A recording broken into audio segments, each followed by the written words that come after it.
जमुई के सांसद एवं लोजपा प्रमुख चिराग पासवान बेगूसराय पहुंचे और इस दौरान उन्होंने जमुई एवं हाजीपुर सीट को लेकर अपना संकल्प बरकरार रखा। हालांकि उन्होंने यह स्पष्ट रूप से नहीं कहा कि चिराग पासवान हाजीपुर से चुनाव लड़ेंगे या फिर जमुई से, लेकिन उन्होंने कहा कि लोजपा संसदीय बोर्ड के निर्णय के आलोक में चुनाव में प्रत्याशी देने की बात की जाएगी। हालांकि उन्होंने अपनी मां के संबंध में भी यह कहा कि उनकी मां भी हाजीपुर सीट से चुनाव लड़ सकती हैं, लेकिन यह सारी बातें संसदीय बोर्ड की बैठक के बाद स्पष्ट की जाएंगी। वहीं उन्होंने इंडिया गठबंधन को लेकर बड़ा बयान देते हुए कहा कि आज इंडिया गठबंधन में सब कुछ ठीक होने का दावा किया जा रहा, लेकिन जिस तरह से बातें सामने आ रही है उससे ऐसा प्रतीत नहीं हो रहा।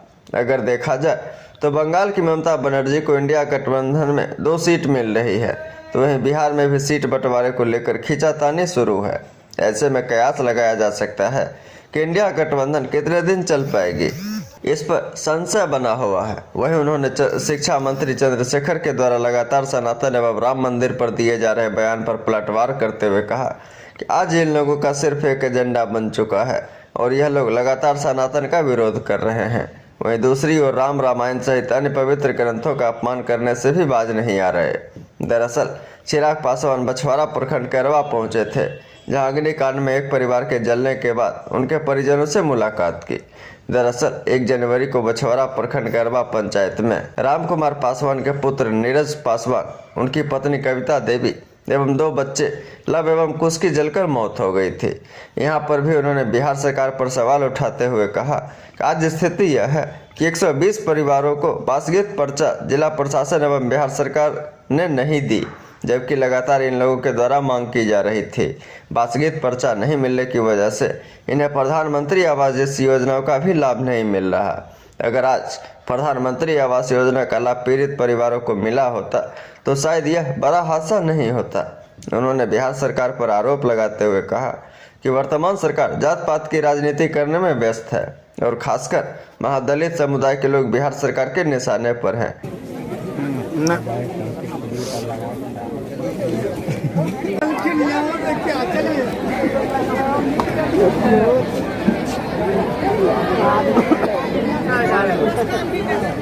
मंत्री ने एक जाति विशेष के साथ लंबे समय से भेदभाव की भावना रखी। दलित महादलित करने का प्रयास भी जब उनके द्वारा किया गया, उसके पीछे भी यही सोच थी, क्योंकि मेरे नेता मेरे पिता आदरणीय रामविलास पासवान जी से बैर की वजह से, उनसे द्वेष के कारण उन्होंने हमेशा से इस समाज को प्रताड़ित करने का काम किया। लंबे समय से 78 से बड़ी संख्या में लोग यहाँ पर रह रहे हैं। 2-2, 3-3 पीढ़ियाँ बीत गई, पर अभी तक ज़मीन का पर्चा उनको नहीं मिला, पक्के मकान उनको नहीं दिए गए। और आज जब 9 घरों में इतनी बड़ी तबाही मची है, प्रशासन ने इतनी जिम्मेदारी भी निभाना ज़रूरी नहीं समझा कि जिन घरों में चूल्हा जलाने की जगह नहीं बची, कम से कम उनके खाने की व्यवस्था कर दी जाए। नीति हमारे प्रदेश में की जाती है। प्रदेश की सरकारें, प्रदेश का नेतृत्व सिर्फ जात पात धर्म मजहब के आधार पर बिहारियों को देखने का काम करता है। मेरे मुख्यमंत्री के लिए कोई भी व्यक्ति बिहारी नहीं है। मेरे मुख्यमंत्री के लिए या तो वो हिंदू है या मुसलमान है या वो ब्राह्मण है या वो कुर्मी है या वो राजपूत है या वो भूमियार है या वो दलित है, महादलित है, पिछड़ा है, अति पिछड़ा है, अगड़ा है, पिछड़ा है, वो सब है, पर वो बिहारी नहीं है। अगर एक दृष्टि से प्रदेश के हर एक व्यक्ति को देखा जाए, एक दृष्टि से अगर 14 करोड़ बिहारियों की चिंता की जाए, तो संभवतः आज बिहार एक विकसित राज्य होता, एक बेहतर जगह होती बिहार। पर हकीकत यही है कि जात पात की राजनीति में जब भेदभाव की भावना के साथ शासन किया जाता है, तो उसमें इस तरीके के भेदभाव का दंश एक बड़े वर्ग को, एक बड़े समाज के हिस्से को भोगना पड़ता है। सर बहुत कैसे होगा इन लोगों का सीट बंटवारा, बताइए ना। कितने ऐसे राज्य हैं जहां पर ये लोग एक दूसरे के आमने सामने। ममता बनर्जी जी इनको 2 से ज़्यादा सीटें देने को तैयार हैं। आम आदमी पार्टी कहती है कि पंजाब में हम लोग सारी सीटों पर चुनाव लड़ेंगे। तो ऐसे में या तो कांग्रेस को बहुत ही बड़ा दिल दिखाना होगा, जो इतिहास में हुआ नहीं। इसके पूर्व में भी 2014 में भी इसी तरीके से तमाम घटक दलों ने एक साथ आने का प्रयास किया, 19 में भी प्रयास किया। 2-2 बार हम लोग देख चुके हैं कि चुनाव समीप आते आते तक तमाम घटक दल अपनी अपनी राह पकड़ने लगते हैं। हमारे बिहार में ही देख लीजिए भाई, सूत्रों के हवाले से ज़रूर आ रहा है कि सीटों के बंटवारे काफ़ी हद तक तय हो गया है, पर हकीकत है कि 2 सीटों की घोषणा जनता दल यूनाइटेड ने पहले ही कर दी। कई ऐसी सीटें हैं जहां से उनके प्रत्याशी मुंगेर वगैरह से सबको पता है कि कौन चुनाव लड़ेगा। तो ऐसे में जब महत्वाकांक्षाएं, व्यक्तिगत महत्वाकांक्षाएं इतनी ज़्यादा हावी हों, ऐसे में ये तमाम घटक दल गठबंधन के हित में एक साथ आएंगे, ऐसा हुआ नहीं है और मुझे लगता नहीं कि ऐसा होगा। जो गठबंधन अभी तक अपना एक नेता तक नहीं चुन पाया, एक संयोजक तक नहीं चुन पाया, और तो और निशान, एक लोगो तक अभी तक नहीं चुन पाया, तो ऐसे में ये लोग चुनाव की रणनीति, आज की तारीख में जब इन लोगों को बैठकर चुनाव की रणनीतियां तैयार करनी चाहिए, तो ये लोग संयोजक की बात कर रहे हैं, ये लोग लोगों की बात कर रहे हैं। आज जब इन लोगों को बैठ के कॉमन मिनिमम प्रोग्राम बनाना चाहिए, तो ये लोग बैठे एक दूसरे को कितनी सीटें दी जाएंगी नहीं दी जाएंगी, वो चर्चा में ये लोग लगेंगे। तो ऐसे में स्वार्थ के लिए बना हुआ ये गठबंधन है, बहुत ज़्यादा समय तक साथ चल पाए ऐसा मुझे लगता नहीं। शिक्षा मंत्री चंद्रशेखर के द्वारा लगातार सनातन पर हमला किया जा रहा है, राम रामायण अयोध्या इस सब के संबंध में टिप्पणी की जा रही है। यही सोच है इन लोगों की, देश की एक बड़ी आबादी की आस्था के साथ कैसे खिलवाड़ किया जाए, यही सोच इन घटक दलों के, जो इंडिया अलायंस के जितने भी घटक दल हैं, इनकी रही।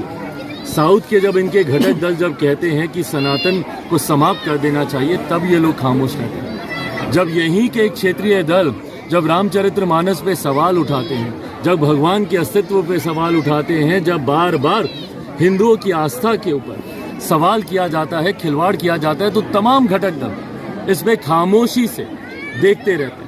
तो ये कहीं ना कहीं इनकी सोच को दर्शाता है। इनकी सोच ही यही है कि सनातन को किस तरीके से समाप्त किया जाए, और उसी सोच की वजह से बार बार इस तरीके के बयान आते हैं। शिक्षा मंत्री को दिखाइए, ठीक मेरे पीछे विद्यालय, जो शिक्षा मंत्री बड़ी बड़ी बातें बयानबाजी करने से नहीं थकते, उनको ये मेरे पीछे का विद्यालय दिखाइए।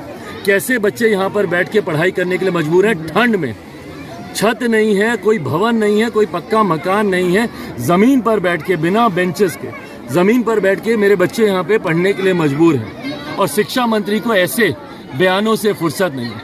क्या उनको विभाग की जिम्मेदारी सिर्फ रामचरितमानस और भगवान राम को ही गाली देने के लिए दी गई है, या उनको इस विभाग की जिम्मेदारी बच्चों का बेहतर भविष्य बनाने के लिए दी गई है? इसीलिए बिहार कभी आगे नहीं बढ़ता, क्योंकि नेताओं के ऊपर जिसकी जिम्मेदारी होती है, उसको छोड़कर तमाम तरीके की बांटने की बातें करेंगे, समाज में असंतोष पैदा करने की बातें करेंगे, लोगों की भावना को भड़काने की बातें करेंगे, पर अपनी जिम्मेदारी को ये लोग नहीं निभाएंगे। आज राजद विधायक ने कहा है कि अगर आ रहे हैं तो क्या आप मिला लीजिएगा फिर से? भाई हम कौन होते हैं उनको मिलाने वाले? वो गठबंधन की बात आप कर रहे हैं, अगर एनडीए गठबंधन में वो आते हैं, देखिए जब मेरे मुख्यमंत्री की बात आती है तो you can never say never. उनके साथ हर परिस्थितियां संभव हैं। जो 2-2 बार जनादेश का अपमान कर चुके हों, जो 2-2 बार गठबंधनों को नकार चुके हों, ठुकरा चुके हों, वो तीसरी बार भी ऐसा कर लें, किसी को कोई आश्चर्य होना नहीं चाहिए। बट बहरहाल ये भविष्य के घर में है, अगर कभी कोई ऐसी बात होती है तो उस वक्त फैसला लिया जाए। चिराग कहाँ से चुनाव लड़ेंगे?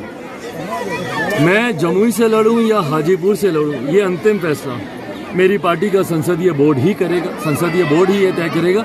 पर अगर आपके प्रश्न में हाजीपुर भी छुपा हुआ है तो उसका मैं जवाब दे दूं कि हाजीपुर से लोक जनशक्ति पार्टी रामविलास का ही प्रत्याशी, का ही उम्मीदवार वहां से चुनाव लड़ेगा, वो चिराग पासवान हो, कोई भी हो, पर हाजीपुर से हम ही लोग चुनाव। माताजी भी हो सकते हैं क्या? हाँ, हम हो, हमारी माँ हो, पार्टी का कोई और कार्यकर्ता हो, कोई और नेता हो, कोई भी हो, पर हाजीपुर लोक जनशक्ति पार्टी रामविलास ही चुनाव लड़ेगा। चाचा के साथ गठबंधन हो सकती है क्या?